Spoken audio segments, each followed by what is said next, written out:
Welcome. This is Radio Pras.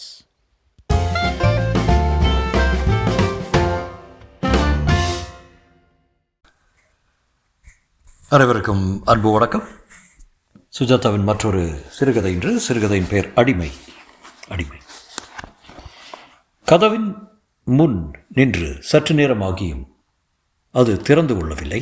அலுப்புடன் பட்டனை அழுத்தினான்.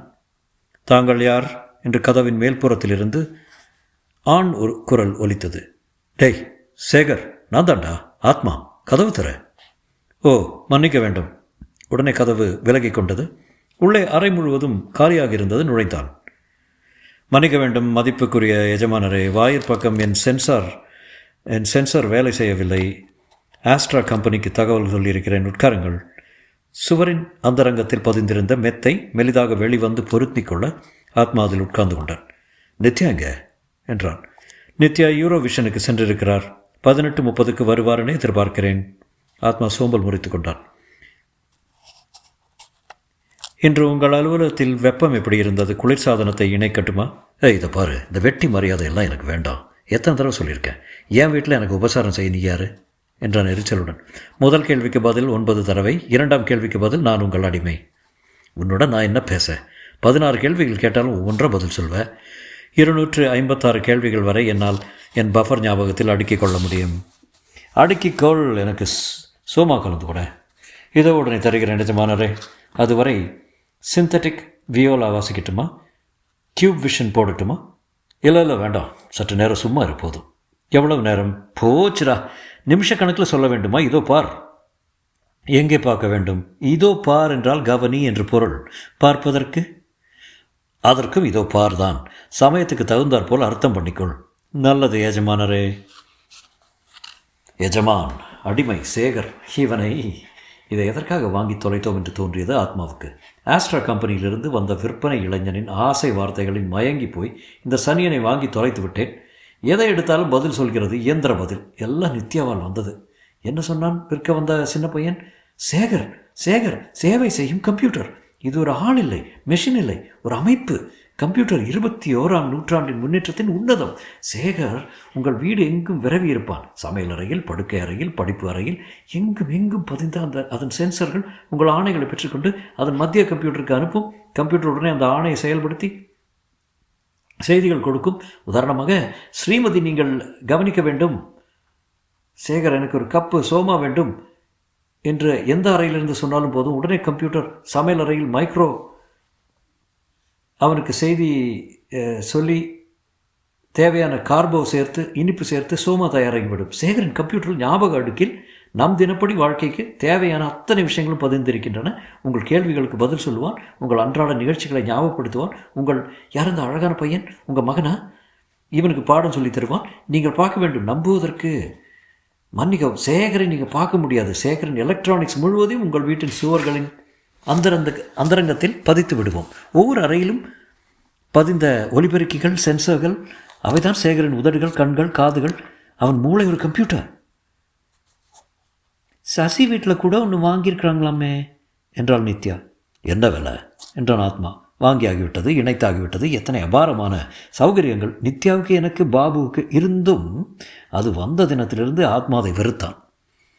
அதன் அழகான குரலை, அதன் பவ்யமான மறுமொழிகளை, அன்பும் பராமரிப்பும் கவனமும் கலந்த அதன் திறமையை ஏன் என்று ஆத்மாவுக்கு சொல்ல முடியவில்லை. சேகர் என்றான். என்ன எஜமானரே, உனக்கு ஆஸ்ட்ராவில் எவ்வளோ சம்பளம் கொடுக்குறாங்க? எனக்கு சம்பளம் இல்லை. ஏன்? நான் மனிதன் இல்லை. பின்ன நீ யார்? நான் உங்கள் அடிமை. நானும் நீ சமம். சமத்துவ தத்துவங்கள் கிபி 2018 கொளுத்தப்பட்டன. கம்யூனிச நிறுத்து. மறுபடியும் பாண்டித்தியத்தை காண்பிக்காத. சேகர், ஒரு கவிதை சொல்ல. எங்கோ ஒரு பொழுதில் இரத்தவானின் கீழ். இது ஒன்று தான் உனக்கு தெரியுமா? வேறு சொல்ல. பொழுதில் வேறு எங்கோ கீழ்வானின் ரத்தம். நீ ஒரு மோசமான கவிஞர் சேகர். பல சமயம் எனக்கு உண்மையில் வெறுப்பாகவே இருக்குது. நல்லது எஜமானரே. நீ ஒரு மனிதனோ என்று சந்தேகம் வருகிறது. நான் மனிதன் இல்லை. ஆஸ்ட்ராவின் சிஸ்டம் 318. நீ சொல்வது பேசுவது எல்லாவற்றிலும் மனிதத்தன்மை துணிக்கிறது. உருவந்தான் இல்லை.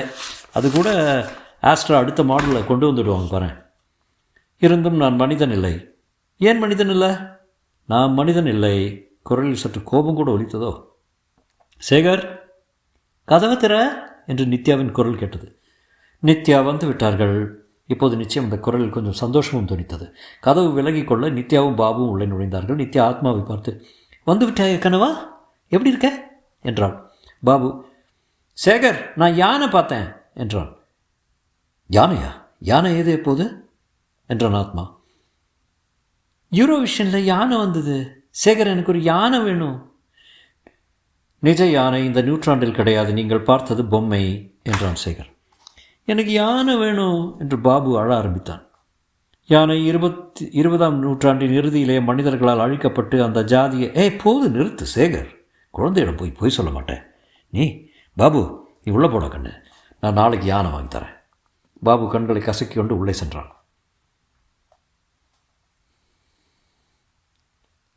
பொய் சொல்ல தெரியாது சேகருக்கு. சேகர், எனக்கு வெந்நீர் கூட்டிய தயாரித்து விட்டேன்.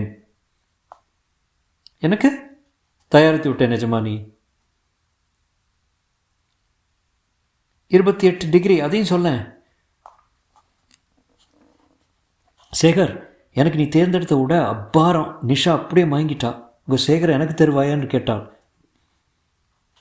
விட்டுவிடலாமா? சேகரையா? பிற்பதா? சேகர் வா, குளிக்க போகலாம். என்னது?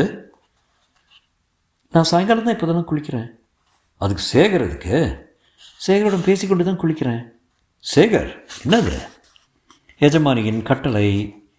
எஜமானரின் கட்டளை, நீ குளியல் அறைக்கு போகக்கூடாது. நித்யா நிதானமாக சிரித்தான். நானும் சிரிக்க அனுமதி உண்டா என்றான் சேகர். அனுமதித்தேன் என்றாள் நித்யா. ஹ ஹ ஹ கச்சிதமாக சிரித்தான் சேகர். ஆத்மா பல்லை நரநரத்தான். என்னது ஆத்மா? சேகர் என்ன ஒரு ஆளா? அவன் ஒரு குரல், நம்ம வீடெங்கும் இருக்கிற ஒரு குரல். ஆமாம் சேகர், நல்லா தேய்ச்சி குளிக்கலாம். அவள் சென்றதும் சேகர் என்று இறைந்தான்.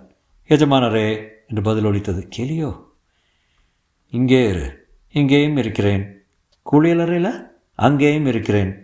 அவள் என்ன செய்கிறாள்? உடைகளை களைந்து கொண்டிருக்கிறார். உடைகளை? அட பாவி, எப்படி தெரியும் உனக்கு?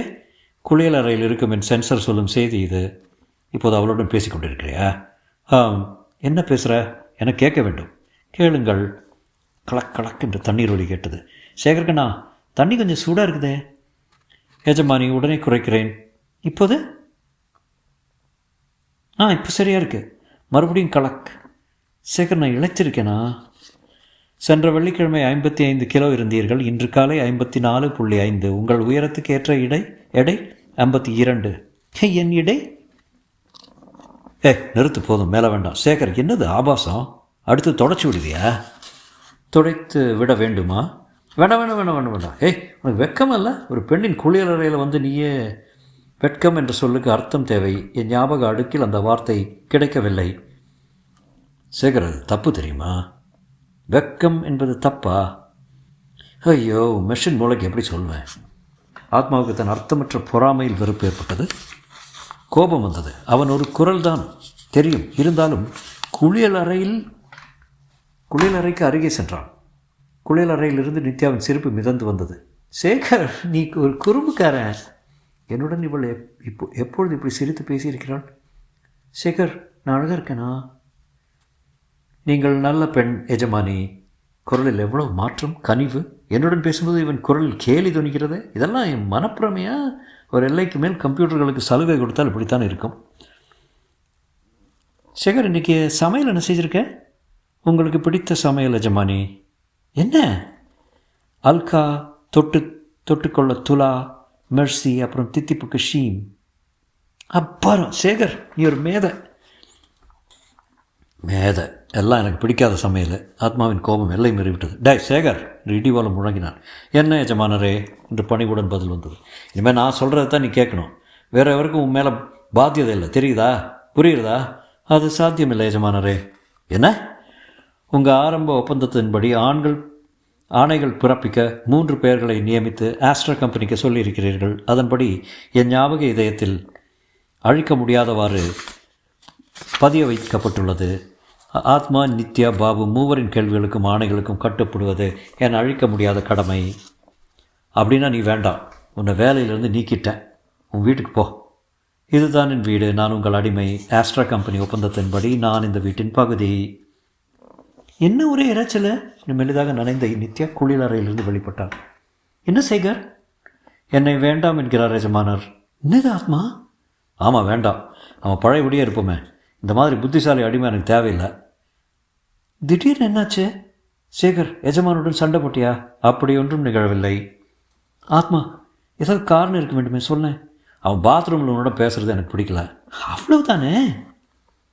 இல்லை, இன்னும் இருக்குது. அவன் செய்யும் சமையல் எனக்கு பிடிக்கல. அவன் என் மகனை எனக்கு எதிராக சதுரங்கம் ஆடி ஜெயிக்க வைக்கிறது எனக்கு பிடிக்கல. அவன் உன்னுடன் பேசுகிறதே எனக்கு பிடிக்கல. ஏன்? ஆபாசமாக இருக்குது. குளிப்பதையும் உடை மாற்றுவதையும் இடுப்பளவையும் ஒரு வேலைக்காரனிடம் பேசுவாங்களா? நித்யா சிரித்தாள்.